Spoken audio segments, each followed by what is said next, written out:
IMD के भुवनेश्वर स्थित क्षेत्रीय केंद्र ने ओडिशा के कई जिलों में आंधी और बिजली गिरने को लेकर येलो अलर्ट जारी किया है।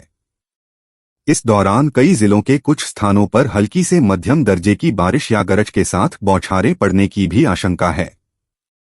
पिछले 24 घंटों में सबसे अधिक तापमान 37.0 डिग्री सेल्सियस जगतसिंहपुर में दर्ज किया गया है। भुवनेश्वर से कालाहांडी के लिए हवाई सेवा का शुभारंभ कर दिया गया है।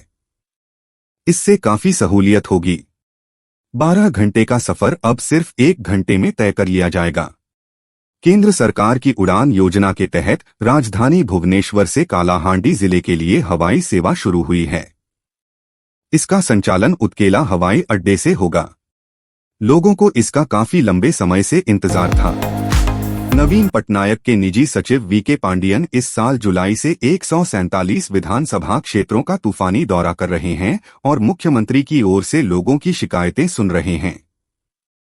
नवीन पटनायक ने बुधवार को एक समीक्षा बैठक में 8 जिलों के पार्टी पर्यवेक्षकों से कहा कि उन्हें मई 2024 के बजाय इस साल के अंत में विधानसभा चुनावों की संभावना के लिए तैयार रहना चाहिए। ओडिशा राज्य की स्थापना 1 अप्रैल 1936 को हुई थी। दरअसल आजादी के पहले बंगाल प्रेसिडेंसी का एक हिस्सा था। पूर्ण राज्य बनने के लिए ओडिशा को लंबा संघर्ष करना पड़ा। अंत में साल 1936 में जाकर राज्य को यह सफलता हासिल हुई और यह बिहार और बंगाल से अलग हो नया स्टेट बना था। पहले ओडिशा को उड़ीसा नाम से जाना जाता था। ओडिशा के केंद्रपाड़ा और जाजपुर जिले में इन दिनों मगरमच्छ का आतंक बरकरार है। इस दरमियान अभय राउत 60 नाम का एक और शख्स मगरमच्छ के हमले का शिकार हो गया है। उसे उसके बेटे के सामने ही मगरमच्छ पानी के अंदर ले चला गया। हालांकि बेटे ने इस दौरान अपने पिता को बचाने की खूब कोशिश की, लेकिन इसका कोई फायदा नहीं हुआ। डिप्टी सीएम टीएस सिंहदेव ने रामानुजगंज विधायक बृहस्पत सिंह पर निशाना साधा है। सिंहदेव ने कहा कि वह 90 में से 1 सीट की जिम्मेदारी नहीं लेंगे। उन्होंने कहा कि यहां पार्टी जीते या हारे इससे उन्हें कोई फर्क नहीं पड़ता है। दरअसल विधायक ने एक समय में उप मुख्यमंत्री पर आरोप लगाते हुए कहा था कि इनसे विधायक की जान को खतरा है। लोकसभा इलेक्शन 2024 की तैयारी के लिए इन कॉल सेंटरों के उद्घाटन के अवसर पर चर्चा के लिए भाजपा के तत्वावधान में एक महत्वपूर्ण बैठक आयोजित की गई है। लोकसभा चुनाव पर ध्यान केंद्रित करते हुए भाजपा अपने कार्यकर्ताओं को प्रशिक्षण के माध्यम से सक्षम बनाएगी। पार्टी के प्रमुख नेता राष्ट्रव्यापी स्तर पर इन कॉल सेंटरों की स्थापना और संचालन के लिए एक विस्तृत रूपरेखा तैयार कर रहे हैं। सीजी इलेक्शन 2023 रायपुर शहर की सीट में उत्तर विधानसभा सीट पर सबकी नजर है।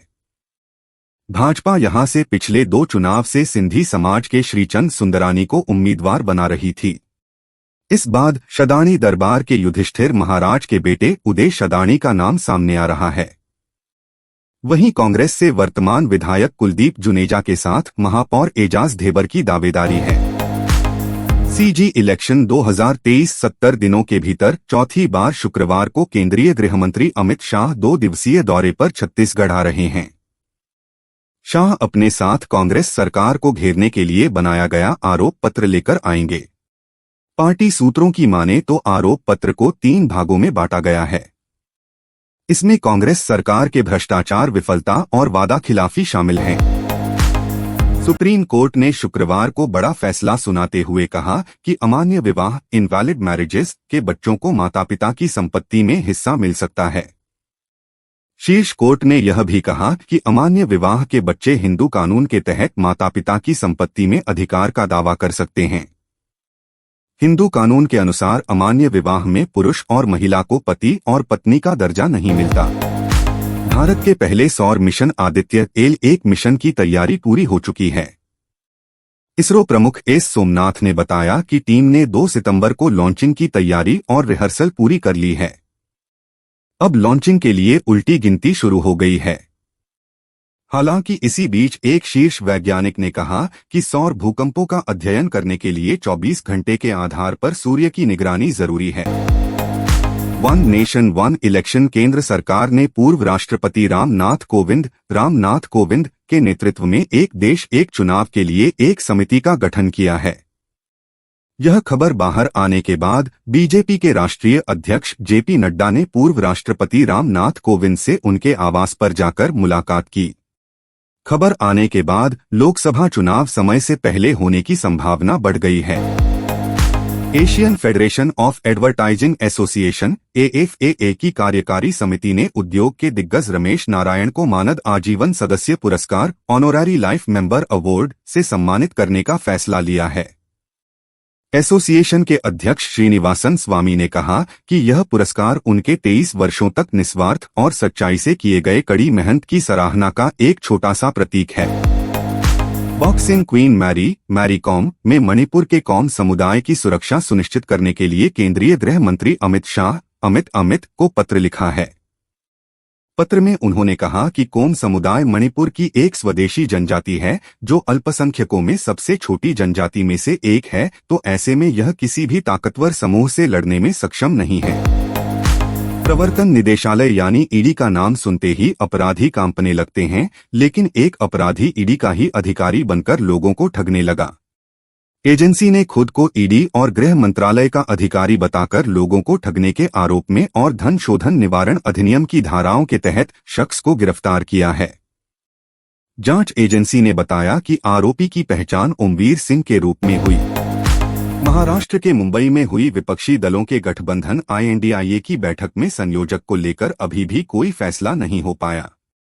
वहीं गठबंधन ने एक बड़ा फैसला लेते हुए 13 सदस्यीय कोऑर्डिनेशन कमेटी का गठन किया है। इस कमेटी में शरद पवार, केसी वेणुगोपाल, उमर अब्दुल्ला, संजय राउत, NK स्टालिन, ललन सिंह और अभिषेक बनर्जी को शामिल किया गया है। एक राष्ट्र एक चुनाव को लेकर विपक्षी दल मोदी सरकार की चौतरफा आलोचना कर रहे हैं। कांग्रेस अध्यक्ष मल्लिकार्जुन खड़गे ने कहा कि मोदी सरकार के वापस जाने उल्टी गिनती शुरू हो गई है। वहीं कांग्रेस नेता राशिद अल्वी ने कहा कि देश में तानाशाही जैसा माहौल है। विपक्ष को विश्वास में लेकर संसद का विशेष सत्र बुलाना चाहिए थे। केंद्र सरकार संसद के विशेष सत्र में एक राष्ट्र एक चुनाव विधेयक पेश कर सकती है। पूर्व राष्ट्रपति रामनाथ कोविंद के नेतृत्व में एक राष्ट्र एक चुनाव को लेकर एक समिति का गठन किया गया है। उधर बीजेपी अध्यक्ष जेपी नड्डा ने रामनाथ कोविंद से उनके आवास पर मुलाकात की है। इस मुलाकात की वजह का पता नहीं चला है। कुछ विपक्षी नेताओं ने तो भाजपा राजग के दाव से निपटने के लिए INDIA का चुनाव घोषणा पत्र नवरात्र के आसपास जारी करने का सुझाव दिया। वहीं तमाम नेताओं ने लोकसभा चुनाव में सीट बंटवारे के तालमेल को भी अब गति देने की हिमायत की। शुक्रवार को दूसरे दिन की बैठक के दौरान INDIA की समन्वय समिति के गठन को अंजाम देने पर सहमति के संकेत हैं। विपक्षी दलों के गठबंधन INDIA I.N.D.I.A की मुंबई में हो रही बैठक का आज दूसरा और अंतिम दिन है। इस दौरान कांग्रेस के नेता उस समय असहज हो गए जब सपा सांसद कपिल सिब्बल मंच पर पहुंच गए। इससे कांग्रेस के राष्ट्रीय महासचिव केसी वेणुगोपाल नाराज हो गए। उन्होंने इसकी शिकायत महाराष्ट्र के पूर्व मुख्यमंत्री उद्धव ठाकरे से की। हालांकि बाद में सिब्बल को बैठक में शामिल होने दिया गया। दाल को प्रोटीन का रिच सोर्स है जो शरीर के लिए काफी जरूरी है। वैसे दाल कई तरह की होती हैं, लेकिन मूंग की दाल को सबसे ज्यादा हेल्दी माना जाता है। इसी वजह से डायबिटीज के मरीजों को यह दाल खाने की सलाह दी जाती है। इसमें मौजूद गुण ब्लड शुगर करने में मदद करते हैं। रोहित शर्मा की अगुवाई वाली भारतीय टीम और पाकिस्तान के बीच 2 सितंबर को एशिया कप 2023 का हाई वोल्टेज मैच खेला जाएगा। ये मैच पल्ले के लिए अंतर्राष्ट्रीय क्रिकेट स्टेडियम में दोपहर 3 बजे से शुरू होगा। पाकिस्तान टीम जहां टूर्नामेंट में अपना पहला मुकाबला नेपाल के खिलाफ खेल चुकी है, जिसमें उसे 238 रन से जीत मिली थी। ऐसे में पाकिस्तान के हौसले बुलंद हैं। क्रिकेट के मैदान पर बांग्लादेश और श्रीलंकाई टीमें जब भी आमने सामने होती है तो मैच में ड्रामा भरपूर होता है।